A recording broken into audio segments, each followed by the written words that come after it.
Muito bom dia a todos e vamos continuar aqui através desse encontro, né?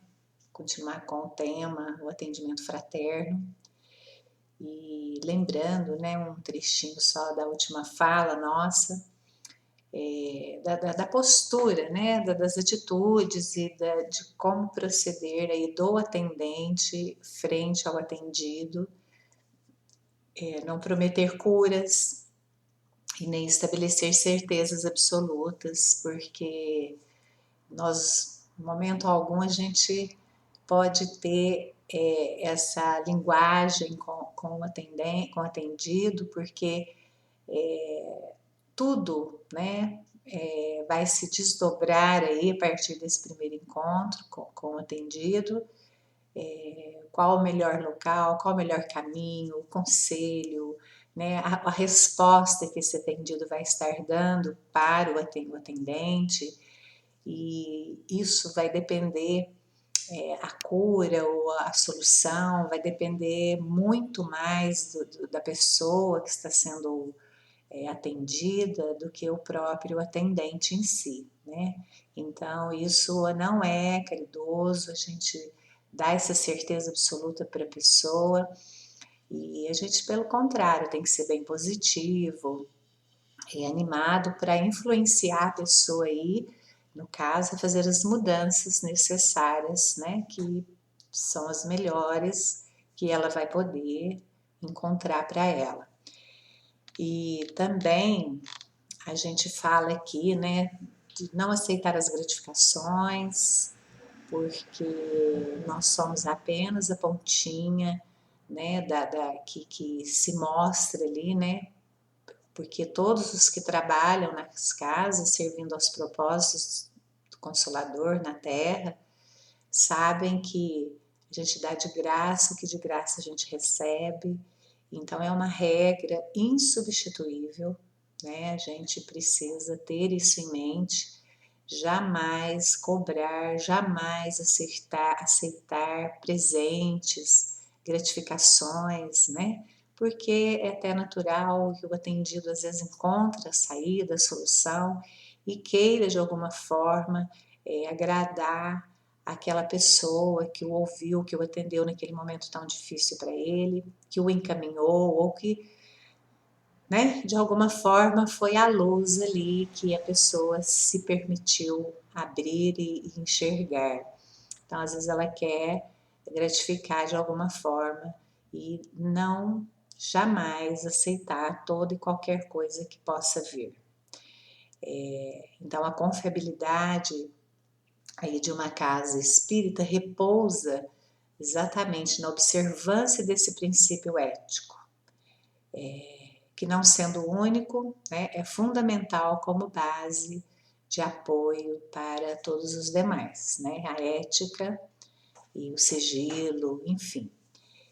Outra coisa, evitar as opiniões pessoais, né, que a gente falou já também, e hoje, esses atendimentos, os postulados da doutrina, representam hoje na Terra a concretização dessa promessa aí do Consolador, né? Não interferir nos receituários médicos e, assim, manter privacidade. É fundamental manter a privacidade, não é vedar a sala absolutamente, né, de uma forma, assim, até desconfortável, né? Mas uma estrutura que a pessoa tenha privacidade para falar daquilo que a atormenta, né? Qual é o motivo da vinda dela até a casa. Então, deve ser um local onde a pessoa possa ser ouvida sem e expressar, né, suas emoções de uma forma mais reservada. Porque às vezes a pessoa se emociona, está muito sofrida, vai chorar, vai, né? Então, assim, para ela não é interessante e nem é caridoso, vamos colocar assim, que outras pessoas, por exemplo, estejam transitando pelo ambiente e se defrontando com aquele quadro e o atendido pode ficar muito constrangido e isso pode inibi-lo, inclusive, a se abrir da maneira que é necessário que ele faça, né? Porque essas emoções precisam, às vezes, serem expressadas de forma mais reservada, né?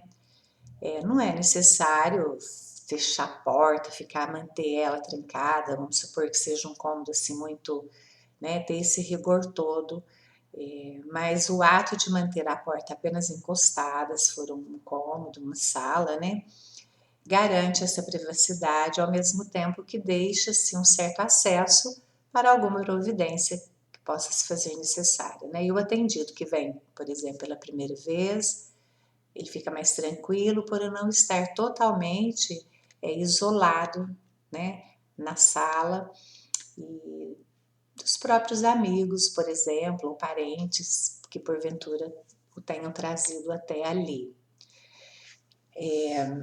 Então, assim, a medida também é uma precaução para o próprio atendente, né, que não está isento das ciladas que lhe podem ser armadas através de pessoas em desarmonias íntimas que podem ocorrer nesse atendimento, né, um irmãozinho descompensado, nervoso, agitado, e ele pode ter reações, né, que podem comprometer o atendente ali, ou algum objeto que esteja à mão, enfim. Então é importante que não fique num ambiente totalmente fechado, mas nem tão escancarado, né, como diríamos, mas com uma certa reserva.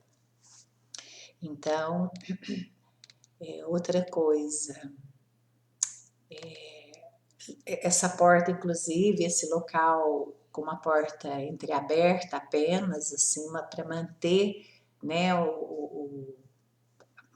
para inibir um pouco as arremetidas de desequilíbrio que possa vir a acontecer, torna fácil aí chamar por ajuda, pedir um socorro, porque a gente tem que antecipar problemas, né? Uma vez que estamos à frente do atendimento, pode acontecer alguns desequilíbrios, sim, né, com relação aos atendidos, então a gente tem que antecipar o problema, ficar atento, né, a todas as possibilidades possíveis, né, de acontecerem.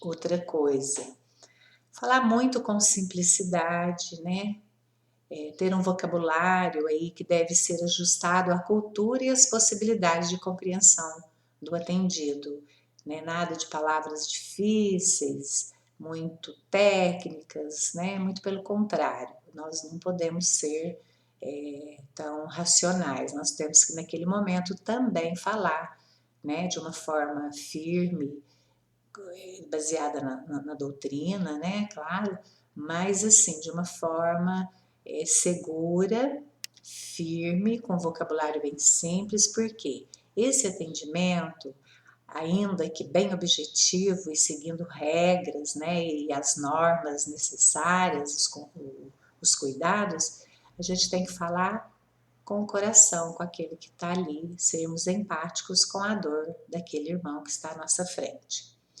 Então, o que a gente pode falar mais? A boa técnica, né, da comunicação dita a necessidade de se verificar durante a conversação se está havendo compreensão de parte a parte, né? Está havendo um diálogo ali onde as duas pessoas, né, o atendente e atendidos estão se compreendendo, e aí o que poderá ser percebido pelas reações emocionais, posturas ou mesmo através de perguntas habilmente formuladas.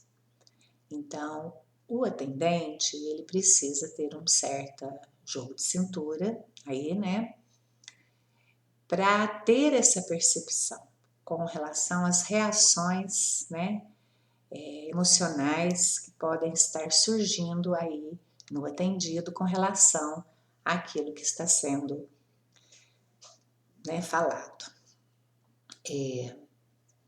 São comuns, né, o atendimento sozinho, uma pessoa e o atendido, por causa das inibições e constrangimentos que presenças, né, aparentemente inofensivas podem provocar. Mas, por quê? Quantas vezes, né, pessoas afins, por exemplo, pais, maridos, esposas, né, acompanham os seus afeiçoados a esses locais de atendimento fraterno e para ajudar, mas muitas vezes é para fiscalizarem, colocarem os seus pontos de vista, recalcando, né, os pontos dos seus entes queridos. Então, o atendente, nesse momento, deve sugerir delicada e habilmente que cada um seja atendido separadamente, porém, em hipótese alguma, recusar-se a fazer o atendimento em grupo. Então, suponhamos que precise se reunir com mais pessoas familiares e o atendente pode, então, ser até um mediador, um conciliador nesse momento, né, do atendimento. Mas o preferencial, hoje em dia, colocam-se duplas para estarem conversando com o atendido. Enquanto um fala, o outro pode observar, o outro pode estar em vibração, uma oração mental, né, conectando-se ao mentor do grupo, pedindo amparo, pedindo intuições, pedindo proteção e assistência naquele momento. Então, no caso de necessidade, sempre tem um e outro, né, para estar socorrendo-se mutuamente ali, né? Por exemplo, também é uma recomendação que pode acontecer quando o atendido não tiver condições de assimilar a orientação, né, por conta das suas desarmonias íntimas, a presença de um acompanhante vai ser útil nesse momento, né?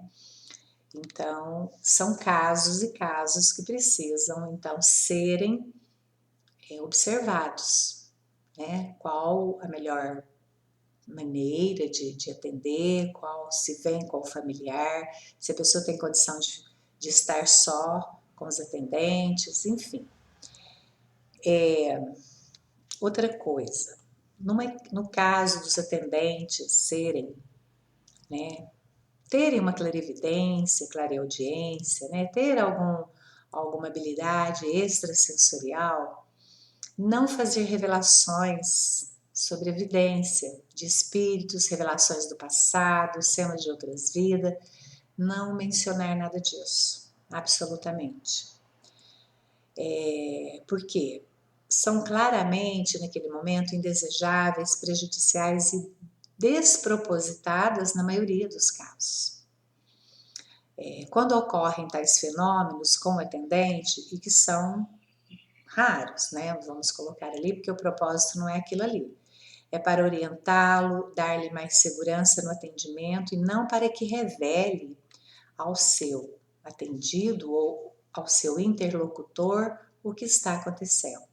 Cuidados não serão poucos para que o prazer egóico, né, do atendente, porque a gente tem isso, a gente não pode esquecer que nós temos um ego forte, né? Ele grita primeiro, muitas vezes, vaidades, a gente quer solucionar, às vezes não é nem uma questão de comportamento mal, né, de maldade, mas é porque a gente quer abraçar aquilo e resolver o caso, e não podemos fazer isso, né? Então,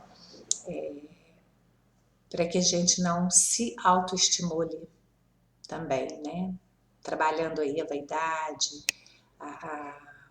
o saber tudo, aquela coisa toda que muitas vezes aflora em nós. Então, toda e qualquer visão, informação com relação à vida passada, ou alguns irmãos que estão porventura ao lado da pessoa, enfim, nada disso deve ser comentado como atendido, né? Isso deve ser resguardado, né? E talvez em um momento oportuno, um momento onde a pessoa já está em condições, já está participando da casa e aquilo seja importante para que ela assuma algumas responsabilidades e posturas frente à sua própria vida. Então, mas isso são casos tem que ser muito bem elaborados. Outra coisa importantíssima, jamais dizer ao atendido, você está obsediado. Se é uma pessoa que encaixa numa daquelas personalidades que nós falamos anteriormente, se for um médium, um sábio, médium pode ser orgulhoso, não vai aceitar, um sábio que já tem solução na ponta da língua, então pode virar muita polêmica, e se realmente estiver obsediado, pode sofrer uma influência, né, do obsessor naquele momento e virar um conflito, uma discussão, enfim. Conquanto, né, se perceba numa entrevista a obsessão como um fato evidente, consumado, então a colocação desse fato nunca pode ser assim enfática, né? Você está obsediado, assim, objetivamente, para não deprimir nem gerar pânico, ocorrências, né, muito prejudiciais a quem já está fragilizado e dependente. Então, às vezes a pessoa não está pronta para ouvir, tem receio, né? Então, assim, a gente tem que ter esse cuidado. Pode-se falar em tese, com certeza, num contexto, na ação dos espíritos, das criaturas humanas, demonstrando que o fato é mais comum do que se imagina e aconselhar-se, né, aí um menu de providências capazes de preservar e o ajudado, então, desse mal e erradicar-lhe as primeiras manifestações. Então, fixar na mente do atendido a ideia da obsessão, isso é muito sério, é fragilizá-lo ainda mais e colocá-lo no rol dos doentes, quando poderíamos colocá-lo entre os companheiros de trajetória. Então, nunca, jamais a gente deve falar para a pessoa, principalmente aquele que ele é encaminhado para casa, alguém, né, é muito comum isso, vai lá no centro, né, tal, e eles vão te ajudar, e, enfim, aí a pessoa chega com aquela esperança e ouve impactantemente algo, se você está obsediado, aquilo choca, porque ela não tem conhecimento, ela se sente já muito influenciada por algo ruim, já não está bem, então não se fala dessa forma para a pessoa. E é isso. Vamos encerrar aqui nesse vídeo e a gente volta, né, no próximo para darmos continuidade.